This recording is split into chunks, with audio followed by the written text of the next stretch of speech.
So now we turn our attention to Akwa Ibom State. We've got Ezekiel Nyaitok, who is the governorship candidate of the YDP in the state, and as well as Principal Akwa, who is of the legal unit of Civil Liberties Organization. Gentlemen, thank you for coming on this morning. Thank you very much. Let me start with you, Mr. Nyaitok. What happened? Where? In Akwa Ibom State, people thought you were going to come tops. That was great expectation. And it worked very well within the context of what I set out to achieve, which is putting a certain political ideology on the ballot. And somewhere along the line, it became a very difficult decision for me to take because we gathered the momentum I never anticipated from the beginning. And that made room for a lot of bargaining. And it's like, what do you want? Join our camp and this and that. But I had so much joy because I worked predominantly with the young people. And when these offers came, I expected pressure from the young people for us to decamp, you know, and get. But it was the young people who said, sir, we are going with you to the end. At the end of the day, out of about 45 candidates, only 4 of us were left on the ballot. 4. APC, PDP, myself, and 1 other guy. Only 4 of us were left on the ballot. All the other ones were bought out. So for me, I think it was a major success. Then on the last your campaign day, was yes, a major my success. campaign So was a what major about the entire organization and the election itself? The organization, the conduct, yeah. The conduct of the election to me was generally acceptable to me. Okay, I believe that INEC did pretty well. I've known Mr. Igini for a long time, and what I saw was what I expected. He's a man that would not bend. But I say this to our shame. We've never, ever had elections in Akwa Ibom State. Never. And I've been there from the beginning. You've never had elections? Never. Including this one? This particular one was the first attempt at people voting, the votes counting. Unfortunately, this one turned out to be one of the worst in terms of But you said you like what INEC did. Yeah, there are 2 sides of the coin. INEC did what they should do, but the 2 predominant parties devoted money to every single polling unit, right down to my village. They both paid. So it was who was the highest payer. Okay, I had an experience that really, you know, I'll use a minute to say this. Most of us are in the town, but I felt I should be grateful to God that He brought me from a village. So I went back to my village and decided to do something. So I built a school. The government had built a classroom block for about 16 million. I went and built a bigger classroom block. I did all sorts of things, supported the people. Did you spend more or less? Okay, no, that was before the election. Now, isn't that a different kind of vote buying? No, that was far before the election. Oh. Okay, it was like contribution to it. At the end of, on the election day, my village, when I went, they said, sir, PDP is paying 2,000. APC is paying about the same amount. How much, sir, do you think you'll be willing to pay? I said, me? In this village, 0. And brother, right down to my relations, I sat there from the beginning to the end, and I watched how they did. Was that new to you? Because this was not your first time of vying for this position. It was news to me because my village is a little different, and who they take me for, I mean, anybody who does such a thing is highly regarded in the village. Do you know, I sat down there, and when they had finished and counted and declared the result and jubilated, and I'll call all the women in particular, all of them to come from all the polling units, they came. I said, line up. They lined up. I said, this is the money. I could not, in all good conscience, buy votes in this village.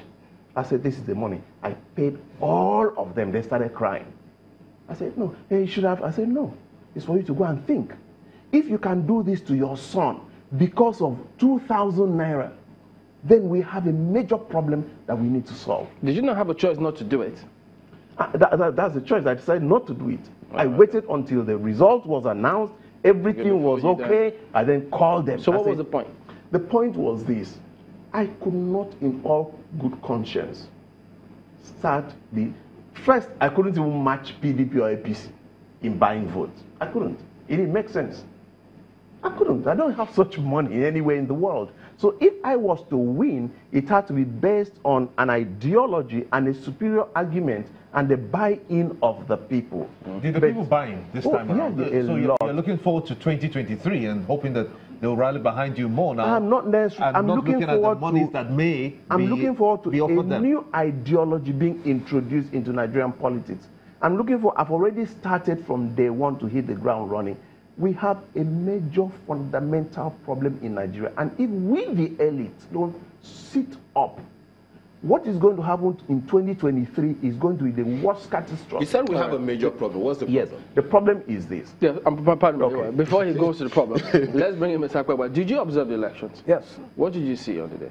I observed the election. I think the problem I'm from Akwa Ibom State, so I've seen a lot of elections, you understand, 2011, 2007, 2015 and all that. I think what I have observed in the election is for the first time I've seen where voting took place.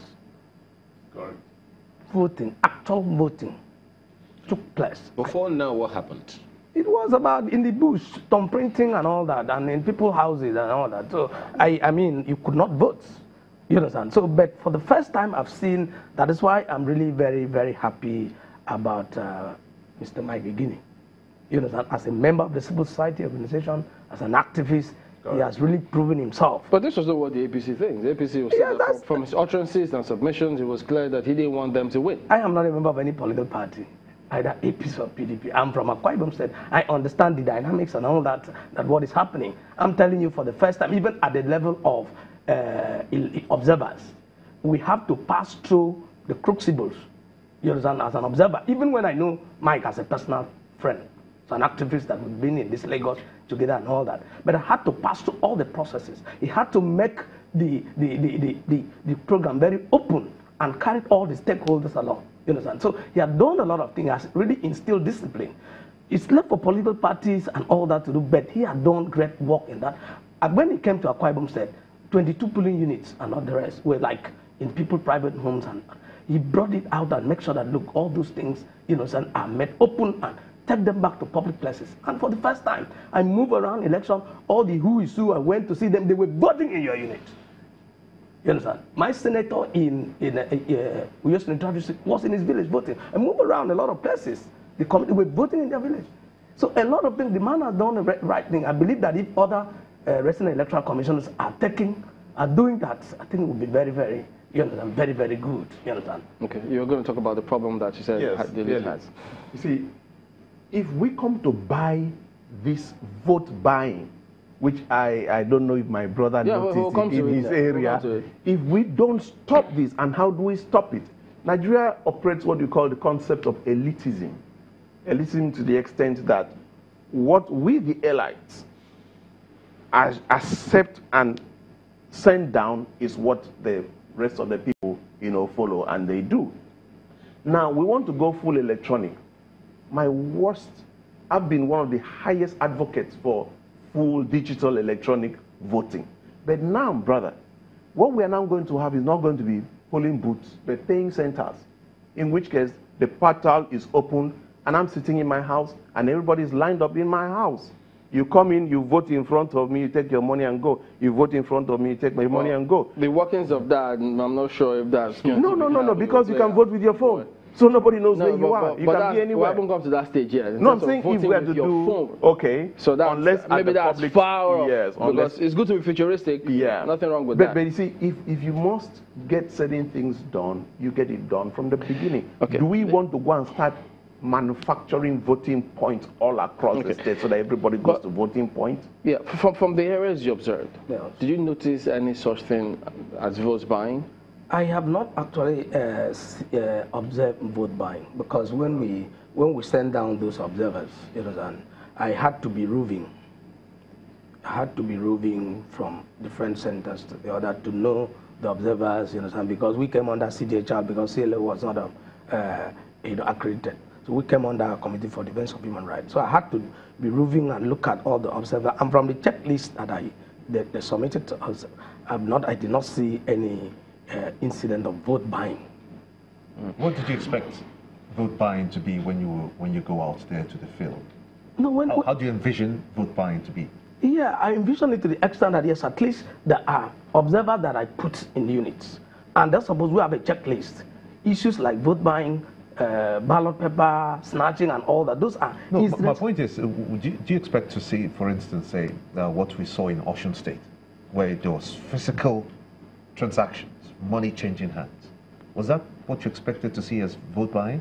Yeah, I expected at least money changing hands, you know, at the level of the polling unit, you know, women lining up and all that. We expected that, but I did not, because I did not stay in a particular unit. And I collect my observers and asked them, and I gave them checklists, and I did not say, and I asked them orally what really happened and all that. What they told me was that, look, there was an election. You know, that there was an election between the two parties. I'm asking this because of the submission, even by the Vice President, Yes. is that vote buying has become more systemic and it's more sophisticated today. So could it be that because you did not see it happening physically, could it have happened when you virtually? It's possible it could have happened, but I have not, you know, as an observer. Yeah, so- I don't need to, okay. yeah, you know. But Mr. Nyatok, if you say you saw this in your own area, and he didn't see it where he observed, does that mean that it was not as widespread as you thought it was going to be? Every report, including international observers, virtually In Akwa Ibom State said the in same thing. Akwa Ibom State. But this will be an indictment on INEC. If you say this is the first time elections held, so if elections, if it this is can't the be an first time, indictment on INEC. It should be an applause to INEC. They What did in the way that they set elections, and like my brother said, people actually voted, and votes were actually counted. But there were results, you know, released from Akwa Ibom before now. From Akwa Ibom before now, before the election. Yeah, I mean, it's talking in about previous different elections. Okay, no, in previous elections. Yes. No, guy, like he collaborated. It was result sheet election. We never had elections in Akwa Ibom. We never had. I say this, I mean, it's a national television. I can defend it anywhere, any day, any day. Let me give you a very little example. In the very last elections, okay, PDP had about 1 million, while APC had 50,000. I mean, it's preposterous. You don't need, I mean, APC had about 50,000. PDP had about 1 million. I mean, how is it possible? Who were those in APC as at that time? You had Obong Sima, he was there. He was a former deputy governor. You had Umanu Mana, who was secretary to the government. You had Udo Edere, who was the DG of Akpabio campaign, and then a former minister. All of them have 50,000. You don't think that the courts would have decided otherwise if they had all of those as evidence? You see, those going to prove a case in court, it's like Alhaji Atiku is trying to do, is a Herculean task. Is absolutely challenging. But it can be done. You need maybe 2-3 years to do But it, it's been because done before. you must prove polling units. But it's not impossible. It's been done. Yeah, it's several times. Yeah, but brother, there's a way something is. Nobody has. It's like me wanting to go and challenge this case in court. Don't forget, it happened in Ekiti State. And Yeah. unfortunately, reclaimed this several mandate. times. So Yeah. it's possible that we cannot close the If you doors have by now. evidence, the court will give you. Okay, well, it didn't happen in Akwa Ibom.